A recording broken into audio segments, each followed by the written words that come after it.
no es imposible hacer dinero con tu contenido en esos otros entornos. Simplemente es un desafío, ¿no? Y hay muchos medios que lo están haciendo muy bien y que están ganando dinero y que están haciendo beneficios con un modelo mucho más distribuido, ¿no? Y no, evidentemente, cada medio encuentra un poco su camino, ¿no?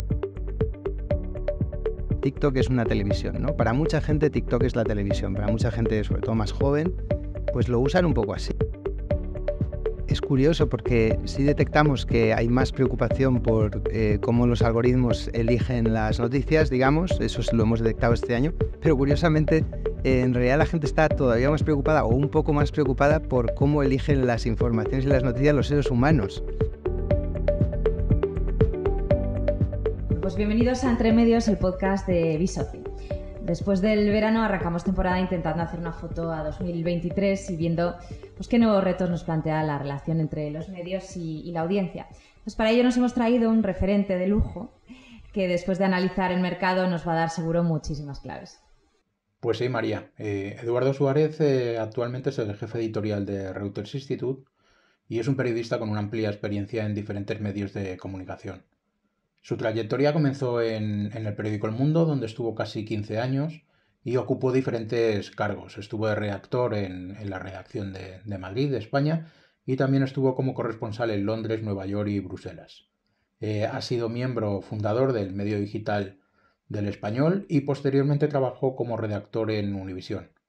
Actualmente, además de su cargo como jefe editorial del Reuters Institute, colabora como redactor en la Newman Foundation for Journalists de Harvard, además de como consultor en estrategia digital en la Fundación Juan March. Destaca también su faceta de emprendedor mediante la creación del bot sobre política europea y sociedad llamado Politibot, y que entre el ámbito de la comunicación política tuvo un fuerte impacto durante una serie de años. Bienvenido, Eduardo. Muchas gracias, encantado de estar con vosotros. Perfecto, Eduardo. Pues nada, empezamos. Nos gustaría sobre todo hablar contigo en este podcast sobre, un poco basándonos en los datos del último informe Reuters que habéis publicado sobre el Digital News Reports. Y nos gustaría empezar con una primera pregunta muy genérica en la que queremos un poco que nos digas cómo crees tú que están situados actualmente los medios españoles respecto al nivel de satisfacción de los usuarios en el consumo de noticias. Es decir, ¿qué nota les pondrías tú, así para empezar a hablar, a los medios españoles respecto al nivel de satisfacción de los usuarios? Yo soy un poco juez y parte aquí, ¿no? Sí. Porque he trabajado muchos años en medios, tengo muchos amigos trabajando en medios españoles, soy periodista, me sigo considerando obviamente periodista, y soy consumidor compulsivo de medios, tanto españoles como extranjeros. En el caso de los medios españoles, pues creo que hay luces y hay sombras. O sea, creo que en comparación con otros países europeos, España tiene afortunadamente muchos medios rentables e influyentes, y creo que las dos cosas no son fáciles de conseguir, y en otros países europeos sí vemos que, por ejemplo, en el terreno de las suscripciones digitales y en general en la parte financiera, los medios que siguen teniendo más preeminencia y a los que les sigue yendo mejor son medios establecidos, medios que solían ser periódicos de papel o televisiones o radios. Y lo que vemos en España, en cambio, es que hay varios medios digitales, pues El Diario, El Confidencial, El Español y algún otro más pequeño, que ya son medios rentables, y no solo son rentables, sino que tienen un tamaño suficiente para ser además medios muy influyentes y para tener pues una imagen potente, ¿no?, en el espacio público, y creo que eso es súper positivo. Yo diría que la parte que quizá no está tan bien en los medios españoles es que son demasiado partidistas, y este es un pecado que tienen los medios en muchos países de Europa. Lo vemos también en el Reino Unido muchas veces, también en países europeos sureños como Italia, como Grecia. Los medios en ocasiones, en mi opinión, están demasiado cerca de los partidos políticos. No es que tengan una línea editorial determinada, izquierda o derecha, que es obviamente algo válido y algo que ocurre en todos los países, sino que muchas veces están demasiado alineados en sus coberturas, ni siquiera ya en sus secciones de opinión, sino en sus coberturas informativas, con las posiciones de los partidos. Y creo que eso está dañando bastante a la confianza de los medios. Siempre ha sido un poco así, pero creo que en el entorno digital se está notando cada vez más. También en parte porque los lectores o las audiencias tienden a identificar la ideología o a veces los comentarios, a veces un poco estridentes de los propios periodistas con la línea editorial del medio. Y eso creo que sí que crea un problema de confianza y de hecho los datos que tenemos pues así lo señalan, ¿no? Que en los últimos años la confianza en las noticias en España ha ido bajando. Es decir, que ese dato que publicáis de la pérdida de confianza en los medios y que España es uno de los países donde más se está dando ese fenómeno, quizás todo eso que acabas de describir puede que también explique en cierto modo esa tendencia a un menor consumo de noticias, ¿no? Yo diría que sí, yo diría que son dos fenómenos que están relacionados y si te fijas en las cifras, si os fijáis en las cifras de los últimos años, coincide la caída un poco que ha habido en el interés por las noticias y en especial en el interés por las noticias políticas, que ha caído 35 puntos desde 2015, es la caída más grande de los 46 países que cubre el informe, que se dice pronto. Esa caída en el interés por las noticias coincide con una caída en la confianza. La confianza también ha ido cayendo. En 2017 el porcentaje de personas que nos decían que confiaban en las noticias la mayor parte del tiempo era un 51%. Desde entonces ha caído 18 puntos, hasta el 33%. Y si ves las caídas, han coincidido casi siempre con momentos de crispación política. La primera caída grande es en torno al procés, en torno a 2017-18. La segunda coincide con el año de bloqueo político que vivimos en España, en 2019, el año de las 2 o 3 o 4 elecciones, según se cuente. Y luego hemos vivido también una caída, o quizá un poquito más menor, después de la pandemia, ¿no? Y, hombre, es verdad que por una parte el interés por las noticias en España era alto, era muy alto, era inusualmente alto en 2015, y eso evidentemente tiene que ver con lo que todos conocemos, la esfera política se repolitizó, nacieron nuevos partidos, de repente todo el mundo tenía un interés enorme, ¿no?, por las noticias y por la política, pasaban muchas cosas. Pero al mismo tiempo es preocupante, claro, porque también estamos viendo caídas de consumo, también de información, ¿no? Y lo vemos también incluso también en redes sociales, ¿no? Que España es un país como muy bien sabéis vosotros, un país muy de redes sociales, somos muy de redes sociales, de consumir información pues en muchas redes diferentes, pero incluso en algunas redes sociales también vemos que cae un poco el consumo. Y eso... la verdad es que es bastante curioso, ¿no? Y que es un fenómeno que no vemos en todos los países del informe. O sea, el interés, por ejemplo, en países menos polarizados como Francia, como Alemania, como Suiza, pues no ha caído tanto como en España, ¿no? Es bastante llamativo y seguramente tiene que ver con algunas de las cosas que hemos dicho, ¿no? Sobre todo yo creo la polarización política, que creo que es un fenómeno en España más de las élites que de la gente en general, pero que seguramente influye, ¿no? O sea, seguramente al ver algunas de las cosas que a veces se publican en los medios y algunas de las cosas con las que los políticos, digamos, inundan, ¿no?, el espacio público, hay gente que directamente pues prefiere hacer otras cosas, o prefiere verse una serie o escucharse música clásica o gastar su tiempo de otra manera, ¿no? También me parecía interesante analizar contigo este fenómeno que tú llamas las puertas laterales. Explícanos un poco más, porque es una tendencia que en el informe aparece que está creciendo. Claro, sí. Bueno, esto es un fenómeno que estamos viendo, que hemos visto en los últimos años, lo llevamos viendo desde hace mucho tiempo, ¿no? Lo que nosotros llamamos puertas laterales es cualquier puerta que no es ir directamente a la web del medio o a una app de noticias del medio, ¿no? Y ahí, pues claro, entran un montón de puertas diferentes, ¿no?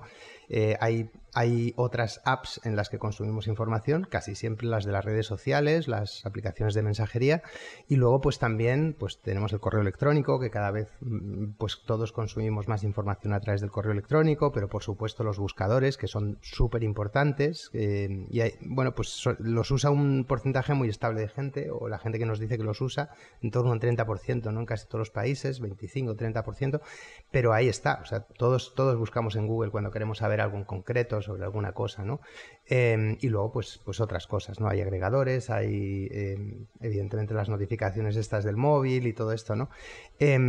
Sí, o sea, cada vez consumimos más información así. Es un desafío para los medios, evidentemente, porque Es más fácil hacer dinero con tu contenido si la gente va directamente donde tú estás, ¿no? Es un desafío. No es imposible hacer dinero con tu contenido en esos otros entornos. Simplemente es un desafío, ¿no? Y hay muchos medios que lo están haciendo muy bien y que están ganando dinero y que están haciendo beneficios con un modelo mucho más distribuido, ¿no? Y no, evidentemente, cada medio encuentra un poco su camino, ¿no? Y si eres el New York Times o la BBC o El País, es más fácil que la gente vaya donde tú estás. Cuando eres un medio con una marca menos fuerte, menos potente, pues tienes que encontrar la manera, ¿no?, de llegar a las audiencias a las que quieres llegar. Y luego, el acceso por esas puertas laterales es diferente según los países. En Finlandia, por ejemplo, es un país, bueno, evidentemente muy especial, como todos los países nórdicos, pero ahí el acceso es muy alto, el acceso directo. Y en cambio las redes sociales tienen mucho menos peso. Pero claro, países como España, todos los países latinoamericanos, los países africanos, son países donde las redes sociales, la mensajería tiene un peso enorme. Y claro, si tú eres un medio, obviamente tienes que estar ahí. O sea, otra cosa es cómo estés, cómo uses ese canal o esos canales, pero no puedes hacer periodismo como si fuera 1980 o 1990 porque no es una opción. O sea, ya... Y luego también los medios, fíjate, tienen también otro problema, porque ahora todos estamos viendo que los medios tienen sus suscripciones y sus modelos de socios o de suscriptores. Y está bien, ¿no?, que todo el mundo intente entrar ahí, pero al mismo tiempo también vemos que muchos medios tienen unos suscriptores muy mayores. O sea, incluso medios más jóvenes como El Diario o como El Confidencial, si la gente que lleva las suscripciones, ¿no?, en esos medios, cuando hablas con ellos te dicen, no, pero es que nuestros suscriptores son gente mayor, igual la media de edad son 50 años o 45, 50 años. Entonces siguen teniendo en realidad el reto de llegar a esas audiencias, ¿no? Y bueno, pues no solo de llegar, sino de tener una relación con ellos suficientemente sustancial como para que en algún momento decidan pagar por ese producto. Pues hablando un poco de suscripción, y ya nos metemos en un mundo que a mí me interesa particularmente, a David no tanto, es más periodista, y es el mundo de los modelos de ingreso. Te hemos leído también mucho en este sentido y creo que aquí también eres innovador. Me gustó este ejemplo que pusiste, que un medio tiene que buscar incluso ingreso en modelos como la organización de un torneo deportivo. Entiendo que te referirás a convertirse en catalizador o agrupador de determinadas comunidades. Explícanos un poco esto más. Bueno, sí, el ejemplo de los torneos es curioso porque eso sale de una conversación que he tenido estos días para un artículo que, bueno, cuando ya publiquemos el podcast creo que ya se habrá publicado, porque lo vamos a publicar seguramente esta noche, sobre Relevo, ¿no?, que es la web de deportes que creó Vocento hace un año. Es curioso el caso de Relevo, la verdad, porque fíjate, es un buen ejemplo, porque es un grupo grande de medios, evidentemente, el grupo Vocento, que tiene un gran periódico nacional en España y varios periódicos regionales, todos muy potentes, pero es un grupo al que le faltaba un medio deportivo, ¿no? Y prácticamente todos los grandes medios en España tienen un periódico deportivo, ¿no? Y a mí me parece muy inteligente, porque ellos, claro, decidieron crear una cosa que es básicamente la antimarca, o sea, es básicamente lo contrario de marca. O sea, una redacción súper joven, una página web sin clickbait, sin historias que no tengan que ver con el deporte. O sea, todo lo que está ahí es deporte, no hay nada que sea otra cosa. Y luego, sí, o sea, no tienen paywall, no tienen muro de pago como si tienen algún otro periódico.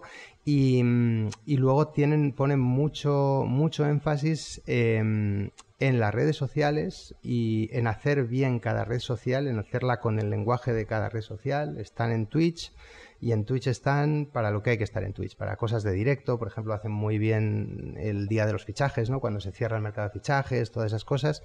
Están en TikTok, pero lo que hacen en TikTok no tiene nada que ver con lo que tienen en la página web, o lo cuentan de una manera distinta, ¿no? Entonces yo creo que es un ejemplo interesante.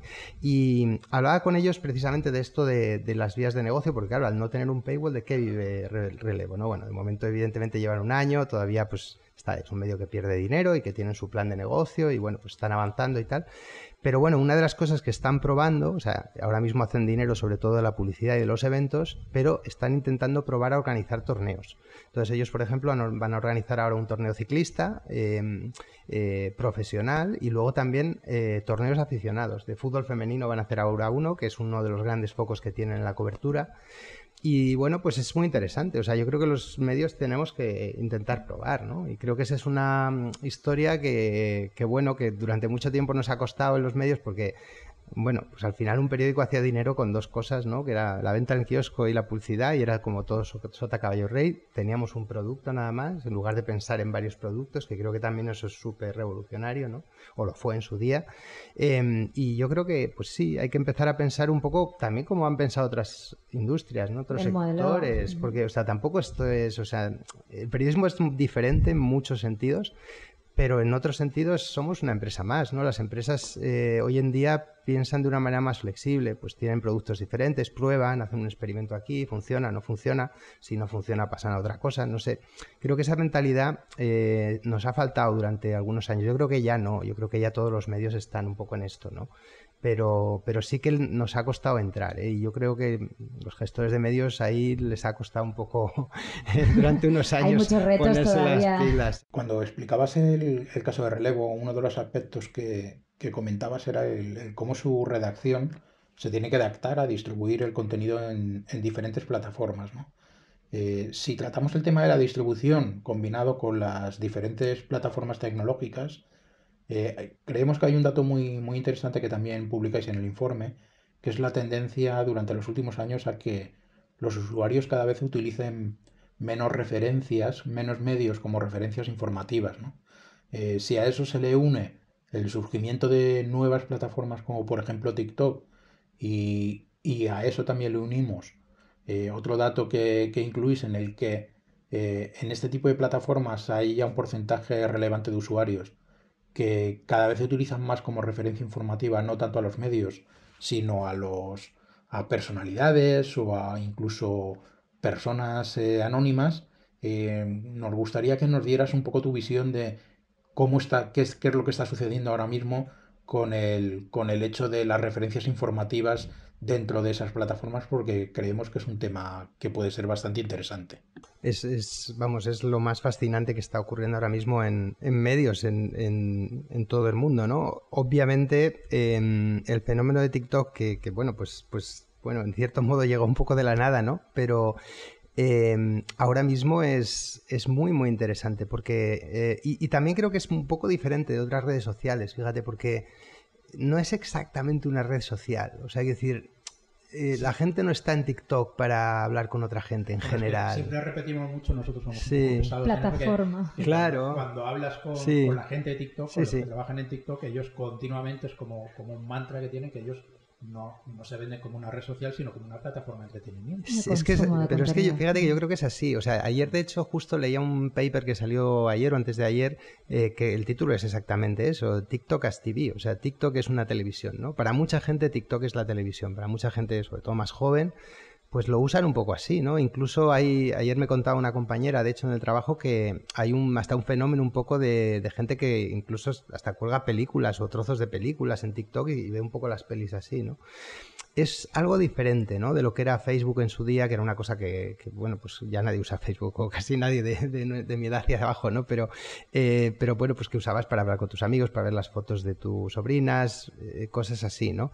Que es un poco como seguimos usando todos quizá un poco Instagram, pero TikTok es un poco diferente. Yo creo que hay menos emisores y la mayoría de la gente estamos ahí un poco para ver, ¿no? Cuando estás en TikTok estás para ver temas que te interesan casi siempre, te coge muy bien el truco un poco el algoritmo, siempre con el problema este típico de que, bueno, pues si ves una cosa y te ha interesado, pues luego estás más tiempo viendo cosas de lo mismo que igual ya no te interesan tanto, ¿no?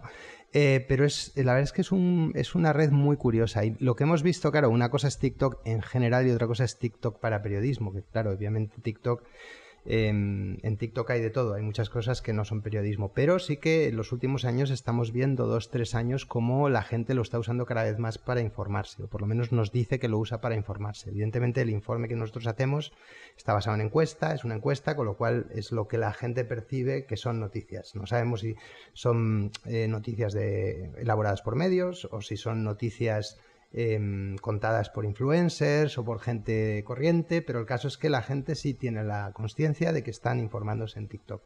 Y eso es curioso. Y también vemos, curiosamente, al mismo tiempo, como en algunos países esto está teniendo ya también impacto en la esfera pública. Estamos viendo que hay elecciones, que hay a veces protestas que se organizan en torno a TikTok, ¿no? Bueno, en Colombia vimos el caso del candidato aquel tan mayor que tenía su cuenta de TikTok y que básicamente así llegó a la segunda vuelta de las elecciones. En Perú y en Kenia hemos visto muchísimos posts en TikTok durante las protestas, ¿no? que ha habido en los últimos meses. Y claro, eso le da a TikTok una dimensión política que no tenía antes. Y eso... pues sí, es muy jugoso para las campañas políticas, es muy interesante para los medios y estamos viendo que tanto las campañas como los medios están empezando a entrar. Claro, una vez que decides entrar, la historia es cómo entrar, ¿no? En TikTok, que no es fácil. En España, para que os hagáis una idea, lo que dice el informe nuestro es que más o menos 1/3 de la gente usa TikTok para cualquier fin. Y ahí hay gente mayor, hay gente joven, evidentemente hay más gente joven que gente mayor y es como una escalera, ¿no? En la edad, desde los más jóvenes hasta los más mayores, pero luego que lo usen para informarse son un 10%, que es bastante grande si tenemos en cuenta que el año pasado era la mitad, o sea, claramente hay un crecimiento muy grande, ¿no? ¿Cómo entras en TikTok? Pues bueno, hay varios modelos distintos. Nosotros sacamos un informe el año pasado en diciembre donde Nick Newman, mi colega, que también es el autor principal del Digital News Report, analizaba un poco distintas estrategias. Hay medios de todo tipo. Hay medios, sobre todo las televisiones, que están ahí, básicamente ponen cortes más o menos editados de las cosas que hacen en televisión. No creo que les funcione muy bien en general, pero bueno, pues eso es lo que hacen, ¿no? Hay otros medios que sí que tienen una estrategia un poquito más nativa, ¿no? Y que, por ejemplo, se ha usado mucho en la guerra de Ucrania, lo han usado corresponsales pues para transmitir desde allí pues detalles o cosas interesantes de las que ven, que a veces no les entran en las crónicas. Y luego, desde un punto de vista igual un poco para temas más suaves, sí que algunos medios están o bien contratando influencers o gente que ya tiene sus propias audiencias personales en sus canales personales o intentando imitar un poco lo que se hace, ¿no? En ese mundo, ¿no? Y bueno, de esos ejemplos pues hemos visto varios, ¿no? O sea, bueno, una persona muy conocida es Sofía Smith-Gayler, que trabajaba en la BBC y es una chica así joven que trabaja súper bien en TikTok, en sus canales personales y también a veces como periodista, ¿no? En los medios para los que ha trabajado. Y obviamente el caso del Washington Post, que fue casi el primer periódico, ¿no? Que estuvo ahí, que al principio hacía temas muy casi de humor, ¿no? Como sketch de humor y tal, pero que poco a poco se ha ido metiendo cada vez más desde el humor, pero en hacer, digamos, explicaciones un poco más serias, ¿no? Aunque es verdad que siempre con humor y tal, pero acabas los 20 segundos y te has enterado un poco de qué va ese tema, ¿no? Yo creo que eso es interesante. Sí, ahora según lo contabas, me acuerdo de un artículo que publicasteis vosotros, que era el caso de éxito de la radio pública alemana en un proyecto que lanzaron en TikTok, llamado Berlin Fresh, ¿no? Y que iba muy dirigido hacia un público muy joven de generación Z, y en el que mediante una serie de contenidos muy adaptados a esa generación y a esa plataforma, con unas narrativas muy específicas, explicaban un poco lo que significa pues ser joven en una ciudad como Berlín, ¿no? Yo creo que casos como estos ayudan un poco a situarnos y sobre todo nos ayuda un poco también a ver el trasfondo, ¿no? El trasfondo por parte de los medios de comunicación actualmente de la dificultad que tienen en cuanto a lo que es la producción de contenido, ¿no? El cómo se tienen que adaptar y el cómo tienen que hacer un gran esfuerzo para poder crear narrativas nuevas, formatos nuevos adaptados a este tipo de plataformas para este tipo de nuevas audiencias, ¿no? Yo creo que esto es un tema muy interesante, ¿no? Es que ya hemos visto que no es solo una cuestión de adaptar el contenido en términos editoriales, sino de cómo construyes marca en estos entornos sin desdibujar un poco tu estrategia fuera de estos entornos.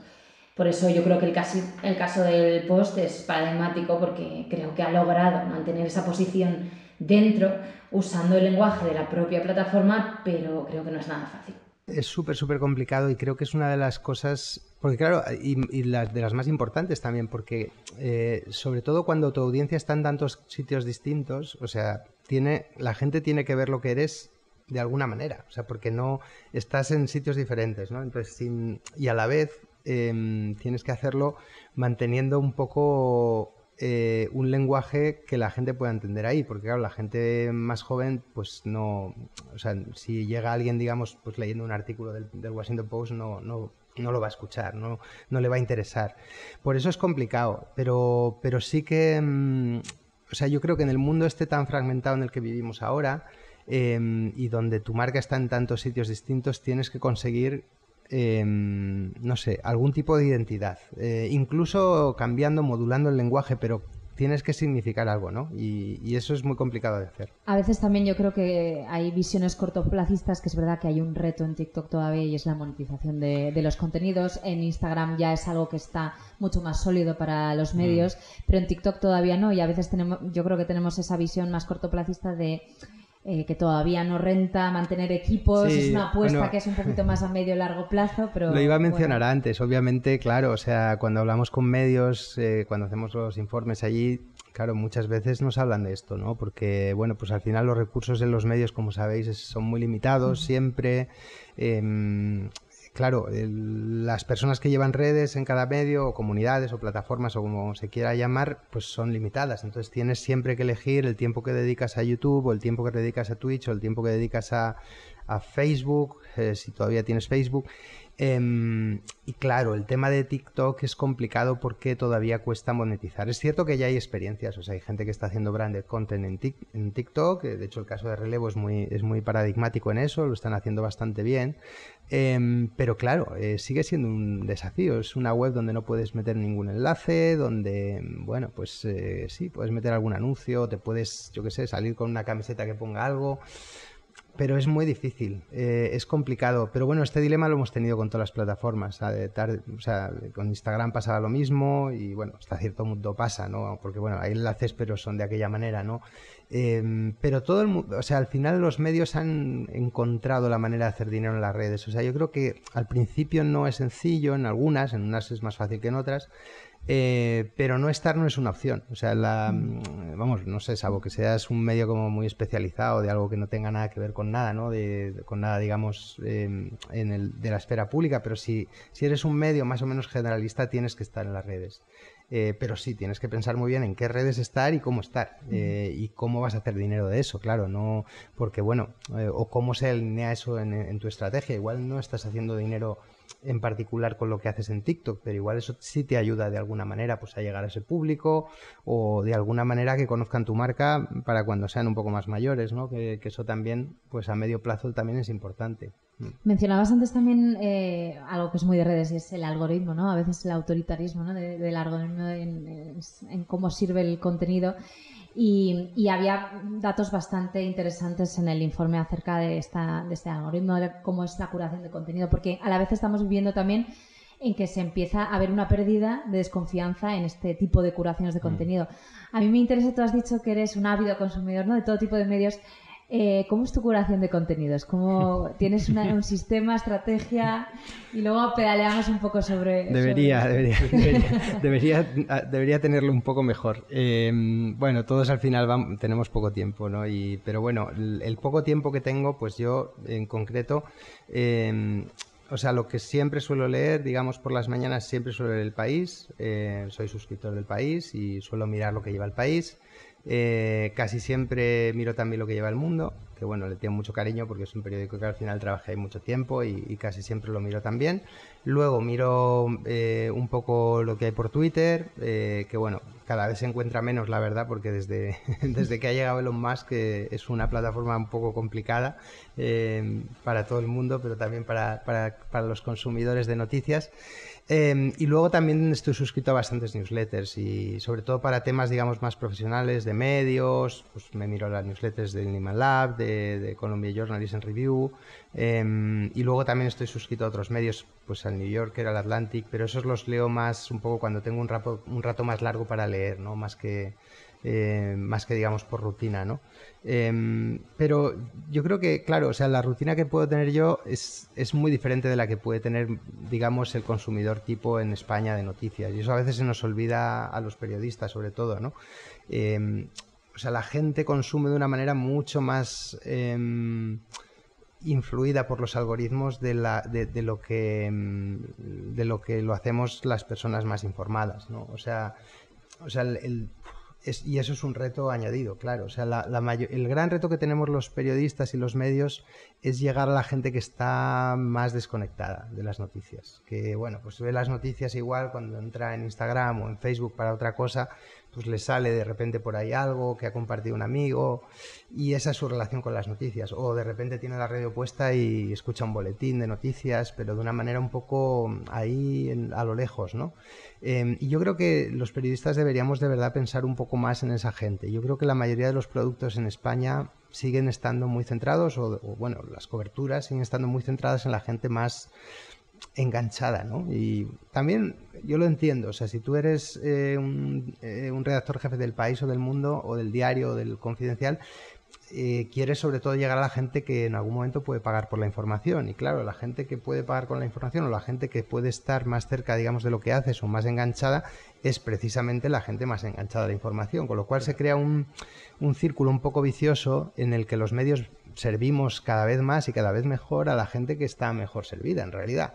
Y claro, eso si lo mezclas con un entorno en el que cada vez hay más muros de pago, aunque casi todos los medios tienen alguna manera, ¿no?, al menos de ver la información, ¿no?, aunque sea en la portada o en algunas noticias que son gratuitas o lo que sea, pero incluso así yo creo que eso es un problema para la sociedad, porque crea un poco, pues casi como 2 o 3 categorías de personas, ¿no? La gente que nunca se informa para nada de nada, o casi nada, la gente que se informa muy de vez en cuando y la gente súper enganchada. Y la mayoría de las polémicas que vemos en los medios interesan sobre todo a la gente muy enganchada. Y vamos, lo estamos viendo estos días con la amnistía, ¿no? La amnistía realmente es algo, la amnistía y la negociación del gobierno y todo esto es súper importante, obviamente. No le quito importancia para nada y se están escribiendo ríos de tinta en todos los periódicos sobre este tema y lo que nos queda, ¿no?, hasta finales de octubre. Pero hay mucha gente que está súper desconectada de esto, que es que estoy seguro que si mañana sale el CIS y hace una pregunta sobre el conocimiento, ya no te digo sobre la opinión, sobre este tema, seguramente igual no saben ni de lo que están hablando, ¿no? Y como pasa todos los años, por cierto, con el debate del Estado de la Nación, que nadie lo ve. O sea, cada vez que el CIS pregunta si has visto el debate, es una cosa que nadie ve. Y en cambio, si lo comparas con la cantidad de piezas y piezas y piezas, ¿no?, que todos los medios publican, pues no lo sé, no sé cuál es la solución, pero es muy complicado dar un poco con la tecla para llegar a esa gente. Y es el problema que tenemos, pero bueno, no es solo un problema en España, esto pasa en todo el mundo y bueno, pues es el reto que tenemos como periodistas. Sí, a mí sobre todo lo que acabas de hablar y sobre todo cuando María ha metido en la conversación toda la pata del algoritmo y que, claro, cuando hablamos de algoritmo, en el día de hoy ya sí o sí tenemos que incluir toda esa variable de lo que es la inteligencia artificial, ¿no? Pero bueno, sobre toda esta conversación que ahora estábamos teniendo, a mí me surge una duda, porque en uno de los datos que también publicáis en el informe y que va referido a que habéis detectado una cierta tendencia a que una parte de usuarios comiencen a preocuparse por no depender tanto del algoritmo, es decir, por no depender 100% del algoritmo, sino de buscar otras maneras alternativas de encontrar noticias de una manera más proactiva. Entiendo que, por lo que acabas de decir, ese tipo de usuario es ese usuario que estabas comentando ahora, que era ese superusuario, ese usuario, un gran consumidor de noticias, ¿no? Y no el resto de gran volumen de usuarios que a lo mejor no están tan interesados por el consumo de noticias, ¿no? Sí, eso es exactamente así y es curioso porque sí detectamos que hay más preocupación por cómo los algoritmos eligen las noticias, digamos, eso lo hemos detectado este año, pero curiosamente en realidad la gente está todavía más preocupada o un poco más preocupada por cómo eligen las informaciones y las noticias los seres humanos. Es decir, que no hay un... O sea, no es que la gente piensa... O no es que la gente esté preocupada porque las máquinas elijan lo que ellos ven y que prefieran que los humanos lo elijan, los humanos periodistas, sino que realmente hay una preocupación. O sea, yo creo que hay una especie... Hemos pasado la era un poco del tecno-optimismo, ¿no? Por decirlo de alguna manera, y creo que hay una percepción quizá un poco más pesimista, ¿no? O más escéptica sobre cómo la gente elige lo que vemos, ¿no? La gente / los algoritmos, que no dejan de ser gente porque son la gente que hizo los algoritmos para que viéramos una cosa y no la otra, ¿no? Pero sí es curioso que estamos entrando en un periodo más escéptico, y efectivamente el escepticismo es más grande entre la gente más educada, con mejor poder adquisitivo, que más consume información, que siempre son gente que coincide, incluido también la gente que paga por periodismo, que también es esa gente. Lo que también sabemos, no por el informe de este año, sino por otros informes que hemos hecho en los últimos años, es que la confianza en las noticias en general normalmente es más alta que la confianza en las noticias que la gente ve en las redes sociales. Es decir, el entorno en el que la gente ve una noticia influye sobre el grado de confianza que tiene en ella, incluso aunque sea la misma noticia. Y eso la verdad es que es curioso. A mí me parece que es una buena noticia, no una mala noticia, porque yo creo que lo que quiere decir es que en general somos escépticos y tenemos en cuenta dónde estamos cuando consumimos información. Y evidentemente las redes sociales son entornos donde hay buena información mezclada con muy mala información, a veces con mentiras, propaganda, información interesada, influencers, políticos, o sea, ahí hay de todo, ¿no? Aquello es un lodazal, ¿no? Y a veces hay cosas buenas, hay cosas malas, pero evidentemente no es una web profesional de un medio, ¿no? Y eso yo creo que esa diferencia que siempre nos sale, cada vez que preguntamos por esto siempre sale igual, hay una brecha de confianza entre las noticias en general y las noticias en redes. Yo creo que eso es algo bueno, o sea, significa que somos escépticos. Ese es el dato que dais que a mí me ha llamado mucho la atención, porque, bueno, los que ya tenemos una edad y que nos acordamos de la relación entre las redes sociales y los medios de comunicación hace más de 10 años, cuando hablábamos siempre de recomendaciones, de contenidos y del círculo de confianza, en aquella época había un contexto en el que sobre todo lo que se valoraba y lo que más se fomentaba era que realmente una de las referencias más importantes a la hora de fiarte de la fiabilidad del contenido era tu círculo de confianza, ¿no? Hablábamos de que en Facebook, pues bueno, el contenido que tú consumías era un contenido que te venía porque te lo recomendaban tus amigos, y no hablemos ya de ejemplos como WhatsApp, ¿no? De todos los contenidos que recibimos a través de mensajería privada, ¿no? Quizás el dato que dais ahora es que cada vez hay una tendencia a que el consumo, el círculo de confianza cada vez se valora menos, y lo que el usuario busca más son otro tipo de referencias, ¿no? Y que quizás a nivel de fiabilidad de contenidos, entiendo que es muy relacionado con todo el tema de fake news, etcétera, cada vez tendemos menos a fiarnos de nuestro círculo íntimo, de los contenidos que nos llegan a través de ahí. Quizás es una tendencia que ahora mismo se ha invertido, ¿no? Porque en aquella época sí que era así.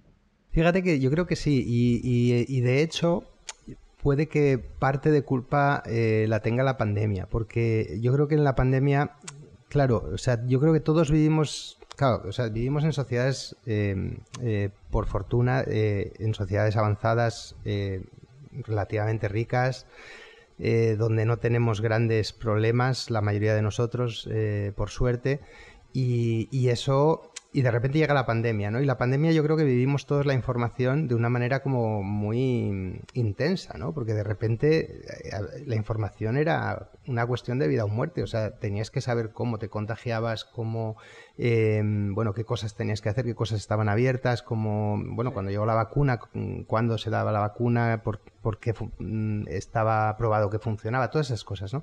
Y yo creo que la pandemia seguramente nos hizo más escépticos sobre esas cosas que dices, ¿no? O sea, todos vivimos la experiencia de ver familiares o amigos compartiendo cosas que no eran verdad, y hubo, y eso lo sabemos por los datos, hubo un retorno un poco a los grandes medios, o sea, la televisión. De repente la televisión, sobre todo durante el confinamiento, fue fundamental y tenemos cifras que lo prueban, o sea, que la gente de repente volvió a consumir televisión de forma masiva, ¿no? Incluso aunque pudieras también verlo en el teléfono, porque estábamos todos en casa o el ordenador, pero la televisión de pronto recobró un poco de fuerza, ¿no? Y también los grandes medios públicos, ¿no? En España, en otros países. Y yo creo que eso, hombre, no es que nos haya vacunado, ¿no?, contra esas cosas, pero sí que yo creo que nos ha hecho un poco más escépticos, ¿no? De aceptar un poco ese enlace que te manda tu prima, o yo creo que todo eso ya... Y hombre, aunque es verdad que ahora hemos vuelto a una etapa en la que, pues bueno, la información vuelve a ser un poco menos intensa, ¿no? O sea, no, bueno, menos en Ucrania, obviamente, ¿no? Donde sigue habiendo un problema tan grave, ¿no? Pero, o sea, ya no estamos en esa situación, digamos, donde era todo tan complicado. Volvemos un poco a las guerras un poco cotidianas, estas que importan menos, ¿no? Y bueno, pues yo creo que es algo que al menos, bueno, yo creo que es un legado bueno que nos ha dejado la pandemia. Yo creo que el periodismo tenía que haber mantenido un poco ese foco, ¿no? Me da un poco de pena porque durante esos años, un par de años, sí que tuvimos más foco en expertos, ciencia, información útil, servicio, y eso, claro, y fíjate que funcionó. O sea, nosotros en el informe que hicimos al año siguiente de la pandemia, la confianza de repente volvió a subir en los medios, las cifras eran mejores, y bueno, pues bueno, también puedes decir, bueno, pues por otra parte, como la vida volvió a ir mejor y todos volvimos a ocuparnos de otras cosas, pues nos relajamos, sí.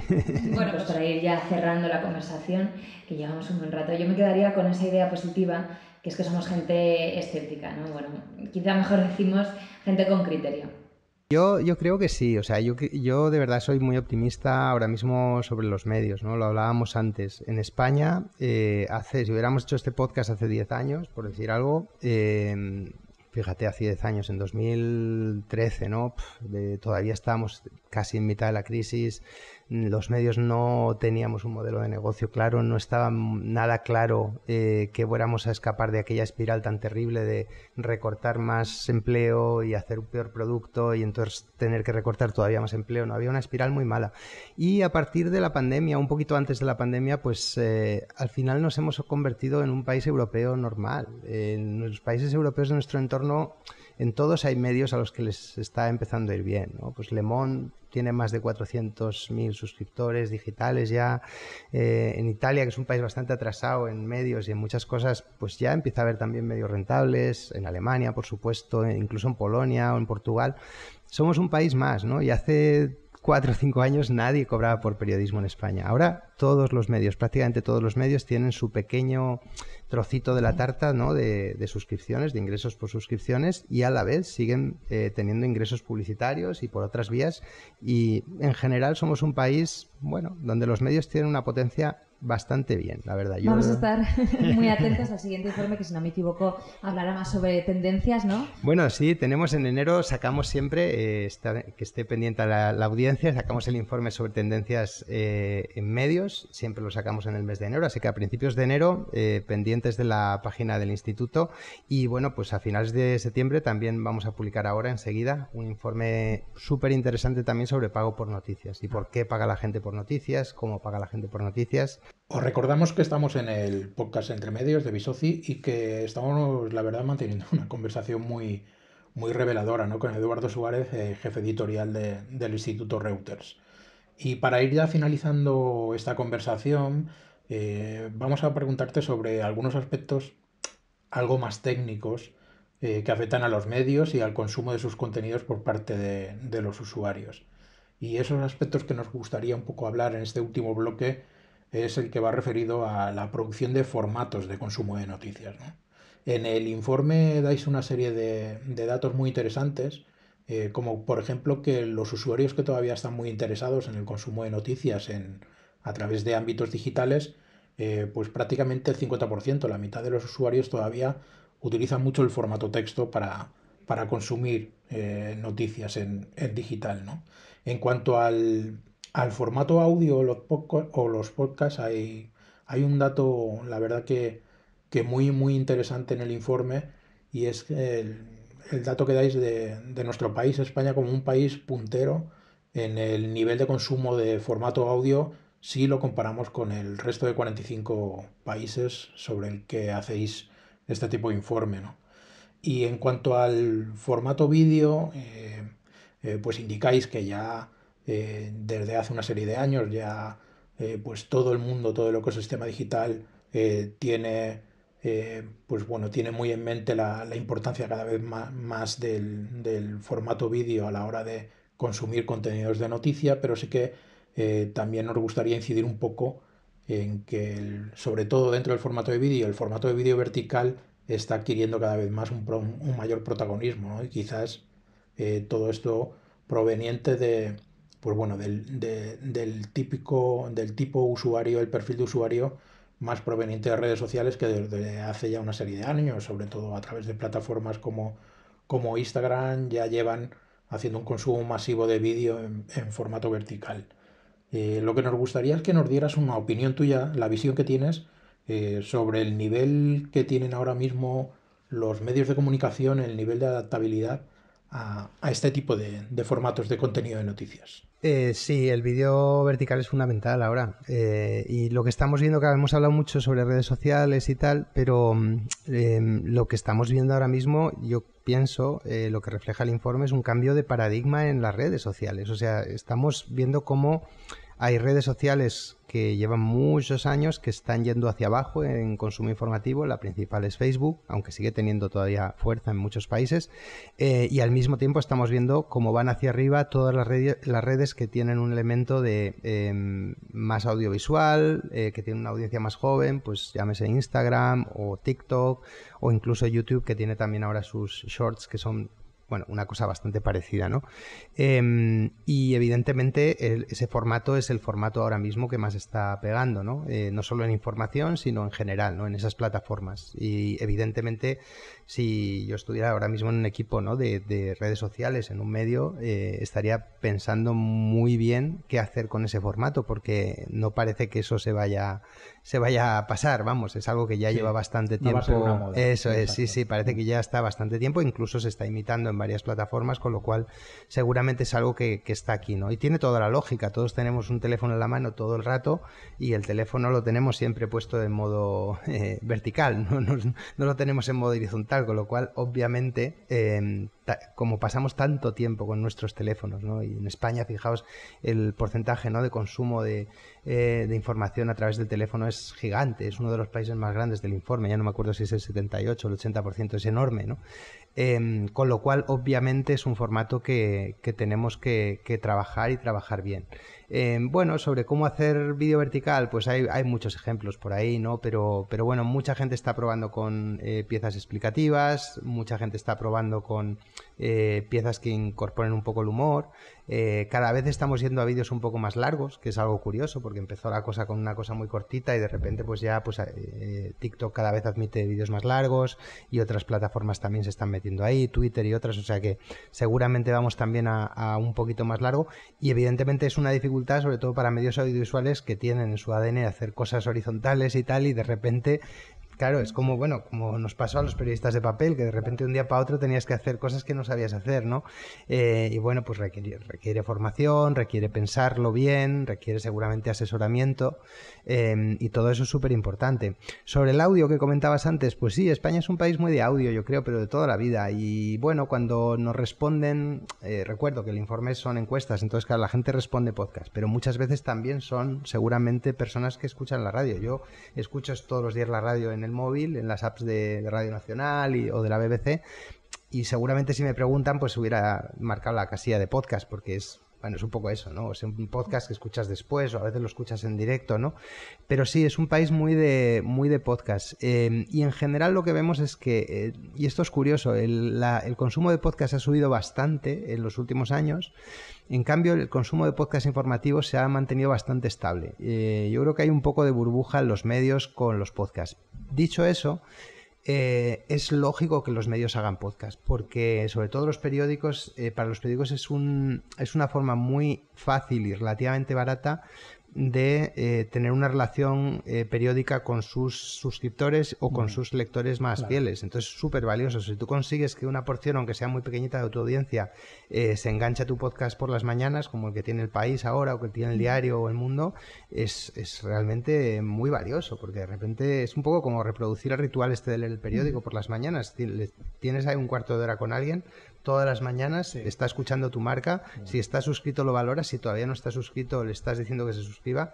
Por eso es lógico que aunque las cifras sean pequeñas, luego en realidad claro que compensa, porque al final tienes una relación muy buena con tus lectores. Yo creo que hemos aprendido un poco a dejar de pensar temas de volumen, ¿no?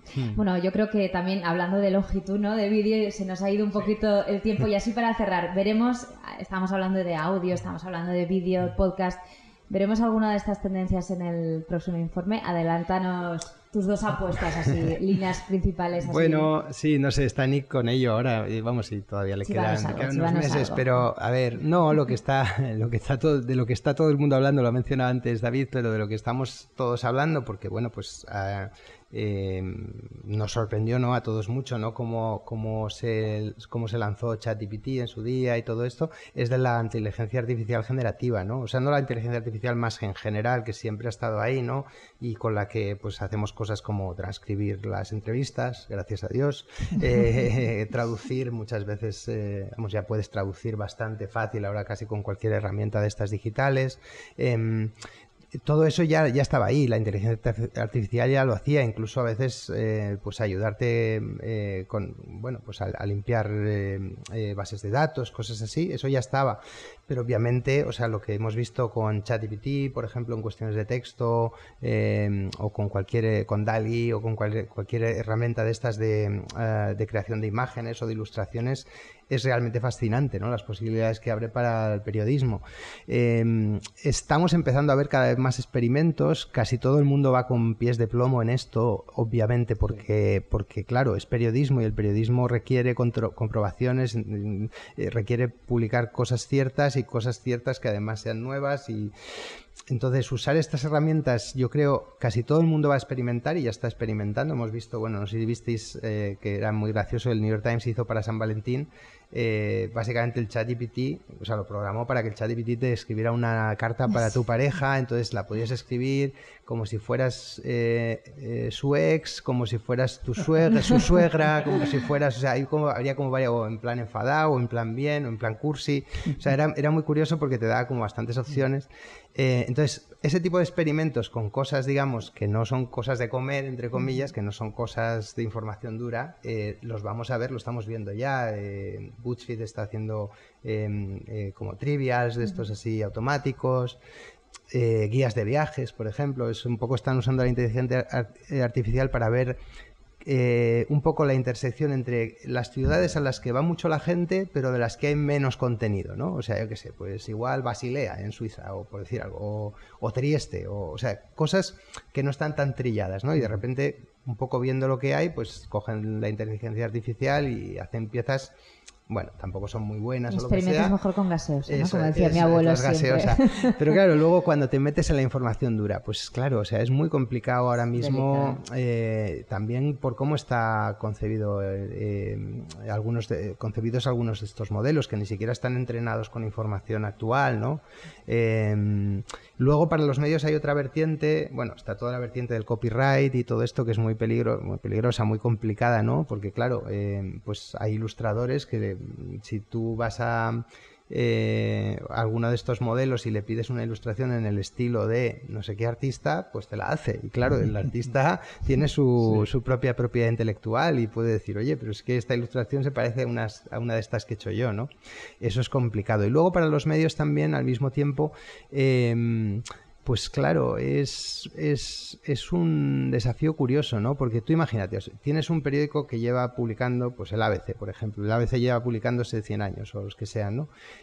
Tú tienes un archivo ahí impresionante, ¿no? Pues imagínate si una de estas inteligencias artificiales consiguiera pues producirte contenido a partir de ese archivo o responder preguntas a partir del archivo. O sea, una inteligencia artificial entrenada con tu propio archivo, ¿no?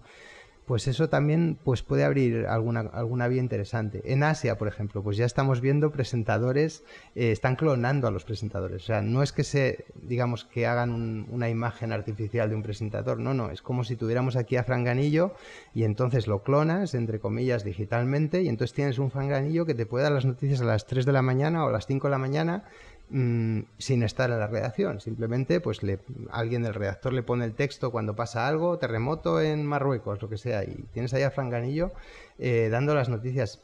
Vamos a ir a ese mundo, yo no lo sé, pero que ya estamos viendo sí, que eso. Se está experimentando y eso está pasando ya en Japón, en varios sitios en Asia, y bueno, pues son esos mundos. Luego los usos terribles, ¿no? En Venezuela, ¿no? Lo visteis que salía, pues básicamente están usando este tipo de contenido sintético con presentadores falsos para dar noticias falsas a favor del régimen, bueno, pues darse un barniz un poco de credibilidad, ¿no? Como si fuera una televisión. Bueno, vamos a ver de todo, yo creo, en los próximos meses.